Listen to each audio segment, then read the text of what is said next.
CBBC channel.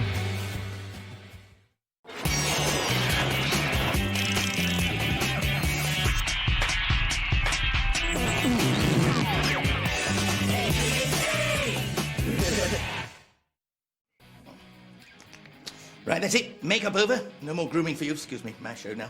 Hello, it's me, Bezel Brush, and I'm going to be taking over the Blue Peter studios. The humans have been in charge for far too long, excuse me.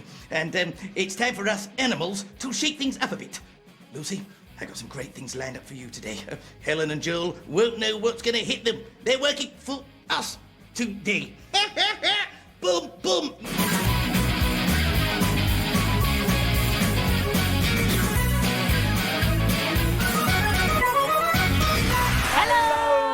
Yes, hello. There you two are lounging about on the job. It's a good job I'm taking over. Hello to the pits. Hello, human. Hello. How are you, Basil? Now listen, I thought I'd make myself at home today in the studio. I've caught up with the pits. We've all been out for a walkies and a wee-wee, so everyone's happy. That's right, because we have you here today to celebrate the Blue Peter animals plus your animals too, because every week we get loads of pictures and letters, so we thought we'd celebrate by getting Basil in here. Now, Basil, what have you got in store for us today? Well, you might not know this, but I'm actually a world-class chef in the fox world. I crack eggs like I crack my jokes, and I'm going to be treats that will melt in their mouths. Might take a couple of days, but they'll certainly melt in their mouths, and we'll be showing you at home.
How to make them for your pets as well. Barney seems a little bit upset that the cats have gone for a wander, but he will be happy when he gets his chops on the pizza that you're planning to make for them. Oh, and do you know what? If you haven't got a pet that you want to make a treat for, you can always make them for your neighbours' pets or your friends' pets, can't you? Yeah, absolutely. Very, very simple. We're going to be making for them, you know, a doggy pizza for Barney and Lucy and a truly scrumptious tuna shake for Socks and Cookie. But I need a glamorous assistant. Not you, Joel, I said glamorous. Helen, would you kindly be my Nigella? I certainly will, if I can get Barney to calm down. Right, now, you're obviously a very famous fox. You must hang out with a lot of other celebrity foxes, like Megan Fox, Michael J. Fox, Jamie Fox. Oh, but no one's more famous or bigger than the fantastic Mr. Fox. No, that is just one of several characters created by world-famous author Roald Dahl. And I went to his house to see what inspired him to create such wonderful stories and brilliant characters. Once upon a time, there lived a famous children's author. His stories were able to take you to a world of pure imagination. A world where children could be friends with giants, own their own chocolate factories, travel in glass elevators and be champions of the world. This is the magical, mystical, make-believe world of Roald Dahl. This is a museum dedicated to Dahl. Here they have nearly everything he ever wrote, from letters to his mother, original manuscripts, first drafts and his ideas books, all stored in a safe place. This is the original idea for Matilda, and something that's very interesting is Matilda wasn't a girl, but a boy. the small boy sat in class. In fact, the whole village of Great Missenden is stacked in Dahl history. This is the library that Matilda would sneak off to read her books, while her mum was playing bingo and her dad was up to his old tricks. And these are the red pumps from the garage in Danny, Champion of the World. And this is the house that inspired the description for Sophie's orphanage in the BFG. Roald Dahl is one of the world's most loved children's authors, and he's won numerous accolades for his work. But I'm guessing you already knew that. So, here are 5 fascinating facts you probably didn't know about Roald Dahl. The Gremlins was the first book Dahl wrote. It was based on a film script that was rejected by Disney. And look, that's a picture of Walt Disney and Roald Dahl with the Gremlin characters. Dahl was an RAF pilot in the Second World War. And doesn't he look just spiffy in his uniform? Dahl hated facial hair, especially beards, and that's what inspired the book, The Twits. Roald could speak 3 different languages. English, Norwegian, and Swahili. He wrote the screenplay for Chitty Chitty Bang Bang and You Only Live Twice, the James Bond film. Amazing, I hear you say. But I need more facts, I need more knowledge, and I know exactly who can help me. Roald Dahl's daughter. Roald Dahl was married twice and he had 5 children, and his youngest daughter is Lucy. She now lives in America, and I was lucky enough to meet her when she came over on a rare visit. So, Lucy, tell me about this room. My father was always a big snooker player. Right. And he loved it, and he used to play every Sunday night with his friends in the village, and my brother, and occasionally my sister and I would come and play, but... Was your dad strict? No, he wasn't strict at all. He was... I don't think he ever told me off. Actually. Really? Yes, he just didn't talk to me for a little bit. The best advice he ever gave me, and I was probably only about 10, and I'd been caught doing something at school.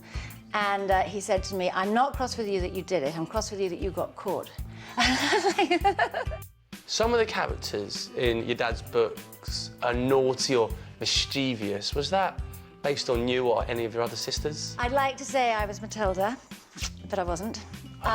Because she's really clever. You're clever. You can clever. count and stuff and Yeah, read. I can count, and I can say the alphabet backwards up until D, and then I get confused. So which one of his books is your favourite?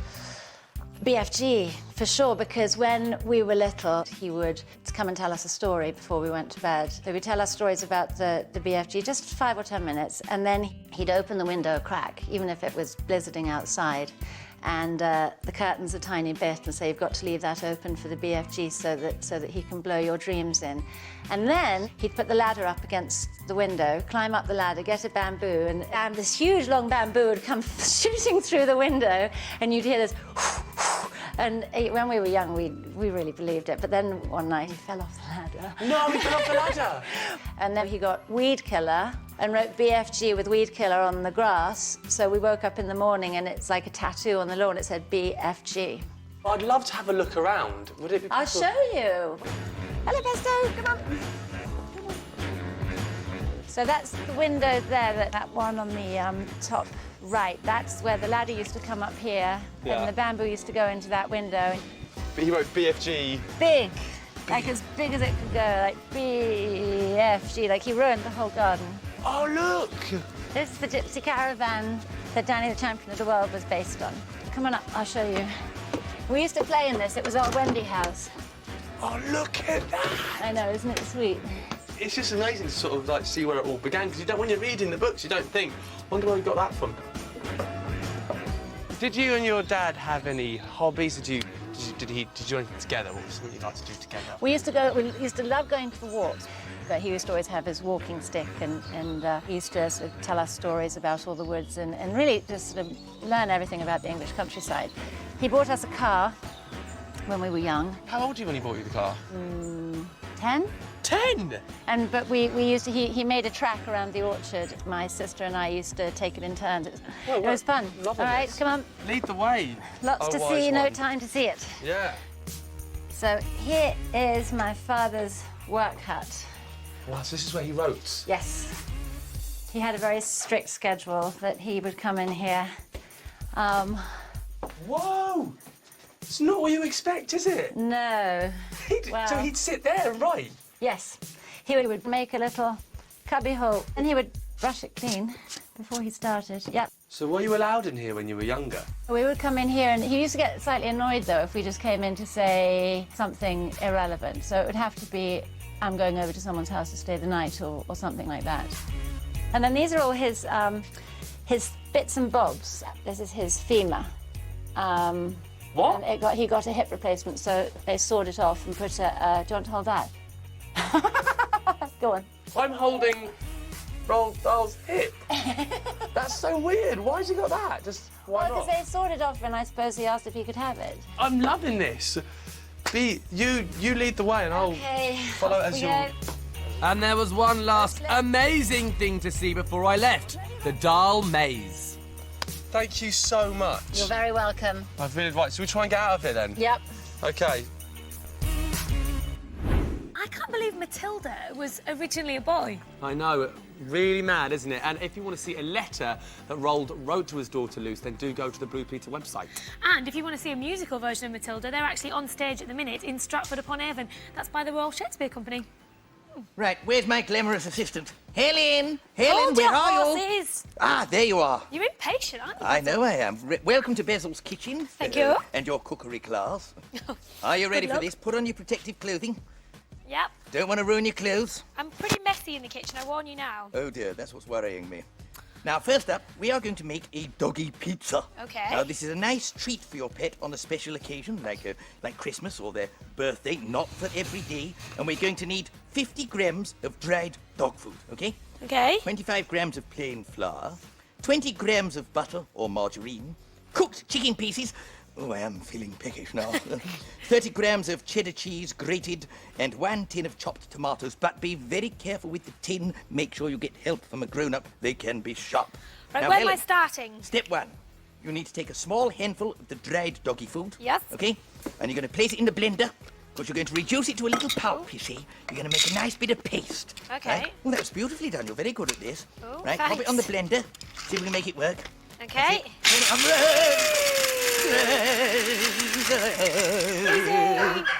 Thank you. That helps. You're very good with the blender. But I have to say, if you don't have a blender, Yes? there's another way of doing this. You get the dog food, you'll place it in a tea towel, turn it over, and you bash it. I like this. Right, Ready? go for it. Mind your paws. Oh, crikey. Give me a bit of a headache, that is. And what you're going to do with that, you're going to put it in a little bowl Okay. and add some water, right? And then you're going to add the other ingredients as well, the butter, the flour, and you're going to mix it all together to make a horrible, gungy, mushy mess, I'm right? going to throw all that in. So the Just dog chuck it all in. food- That's the beauty of this recipe, you know.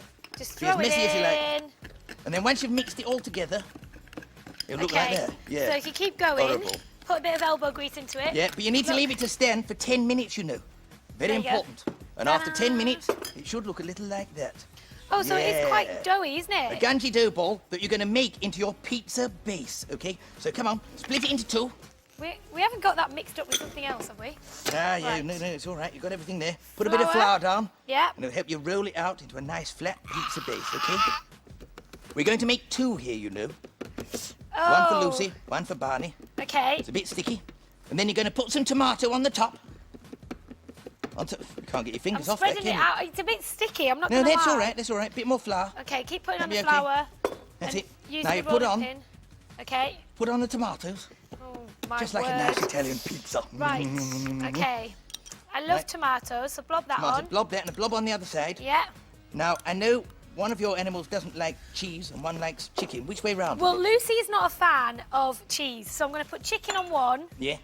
and Lucy can have that one. Just chuck it on. She likes Just so you chicken. know, she'll love it. They don't care what it looks like, you know. Cheese That's on it. the other. So And you're going yeah. to place that in the oven on Okay. a moderate heat.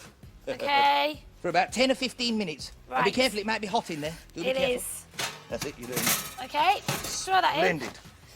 Right. Right, and that'll be in there for 10 to 15 minutes. Now, while that's cooking, you can get on and make your tuna shake. Oh. Helen, can you do a Helen shake? Very Nigella. Right, we'll do our tuna She's shake. too sensible to shake, isn't Now, she? what we need is a small can of tuna. Only a Okay. small can, because we're only going to use a forkful, right? Oh. The rest you make a sandwich for your mum or your dad or your sister. 250 millilitres of milk, preferably cat's milk Okay. and a very small amount of yeast extract. That's something like Marmite, you know, or Bovril, something like that. Do But you a know I very love a Bovril? small amount because it's quite salty. I'm And not. believe me, this dreamy, delicious canine combination will be gorgeous for the cats. Now, you put that in the blender, Hey. and you're going to mix it up. Okay, all right. And make a real Put shake. the Vegemite Put it over in. here. I'm going to like this bit. It's my favourite bit of this is. You've definitely got to put the lid on. Definitely. It's going to be messy. Okay. Yeah, turn it off. I've got a bit of a leak going on, or have I spilt? Okay, here we go. Mix. No, I'm not That's going it. to lie to you, Basil. This absolutely stinks. No, that's me. No, that's all right. Okay. It's all of my hands. Right, okay. So I'm going to put some that into a little this bowl. bowl. And Okay. that looks fantastic. Right. Oh, it stinks. It looks a bit like chocolate milkshake, but you would not want to get this confused. Why am I getting this everywhere? Okay, right. That's it. Let's put Let's that have a on the little smell of side. that. That looks absolutely. Have a bit of that. Mmm. Right, now check what your pets are allowed to eat, because you don't want to give them anything that would upset their stomach. That's not pleasant, is it? No. Right, now in honour of Children in Need, we sent Barney to visit a Children in Need funded project. I'm going to wash my hands and we'll feed the pets in a bit. Barney is a TV superstar. He's got an exciting job working on Blue Peter. Hello, Barney. Come on off to work. And he just loves his busy life. But he's not the only dog who works. Up and down the country, there are dogs who do amazing jobs. From mountain rescue dogs to supermodel dogs, Barney's off to meet some of them and show you what they can do.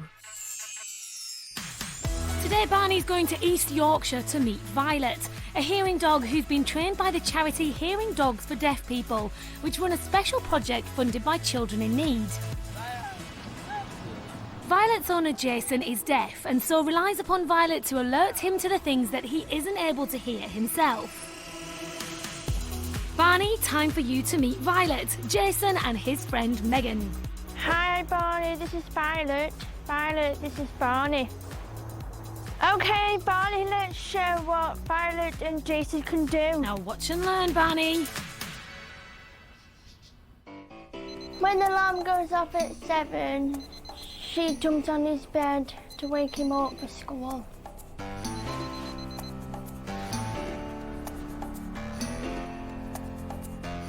One of Violet's most important jobs is to alert Jason to any danger. If the smoke alarm were to go off, she would nudge him and then lie down like this. Jason knows that this is Violet's signal for danger. Call Jason. She's also able to call Jason when dinner's ready.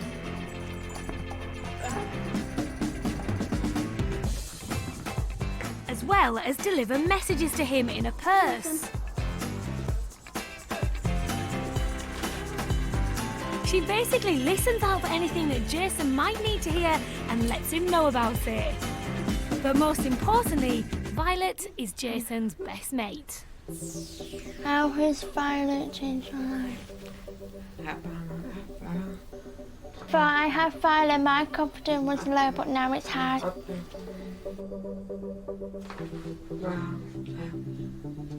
Violet has made a huge difference to my life.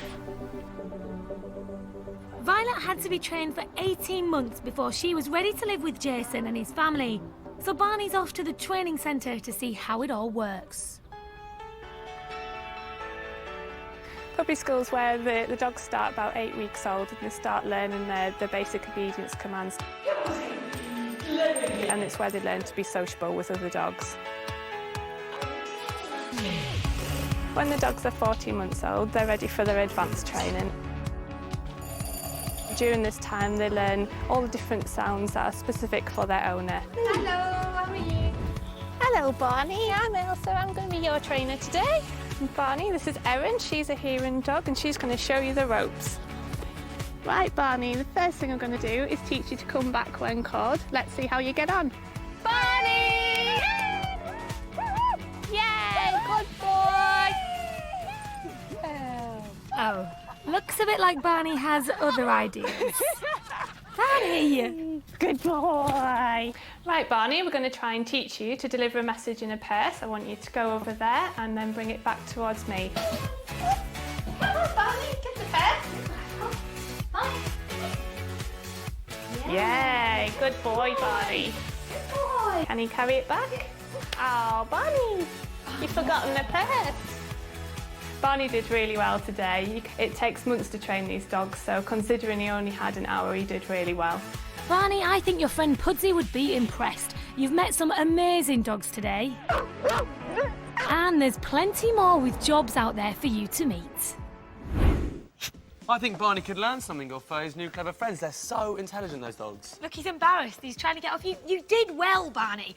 Right, I agreed to do a dirty dancing tribute for children in need, and I managed to pick up the steps quite quickly, but I was nowhere near as smooth as I hoped to be. You can find out how I did on the Children in Need night on next week's show. And you're not the only people getting involved with children in need. Hi, we're Jealous. And what we're doing for Children in Need is we wrote our first ever single, Love You More. That's right, Rich, that's right. And obviously, we wanted to find out what you were doing for Children in Need. So we looked through the message board and we found a couple of questions. Jade Smelly Frog says they've been making masks and they're having a carnival, so that should be a good party. Wicked. Wicked. We should do that. Emerald Noisy Honeybee says they're making cookies and selling them for 20p each. Wow. We used to make cakes at my school. Oh, yeah? Yeah, I used to love doing that, yeah. My mum made the best cakes. Yeah. Oh, nice. What's your one, Jay? My one is by Sophia Tornado Mates, and she said she's going to be reading 7 Harry Potter books by J.K. Rowling in 7 days. It's like a book a day. Well, Maroon Jokey Frog says that they're going to be running round to every house and doing a little performance with their friends. Maybe they should perform Love You More, as is the official Children in Need single. Exactly. That makes sense. Maybe they should go around and tie it in. They should do, I yeah. think that works. They should do. But listen, you guys, you need to stay tuned because next week we're going to be showing you guys how to make one of these, which is a very lovely, warm snood. Snood. Yes, so keep watching and we're going to show you how to make it. See you later. See ya. Well done, you, if you're getting involved in Children in Need.